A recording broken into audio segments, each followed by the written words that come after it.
जरा पुढे घे पुढे जाता हा जरा मागं. अशोक तिकडे जा. जरा थोडंसं झुकायला नीट व्यवस्थित आणि आता बोलू नका. दादा ती रांगोळीचा डबा काढ रे. तीन गांधी सर. ए आवाज काही नाही माझं कनेक्ट झाले ना ते. सगळंच राहू ए आतिश हे केलं नाही का नव ते हे केलंय का नीट नाहीतर बारक्या याच्यावर लावा मला हे एक ती शेडी आहे बघ.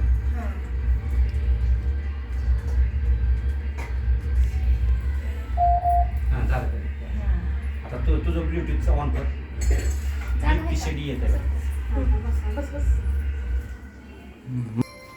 आवाज वाढव जरा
Sikha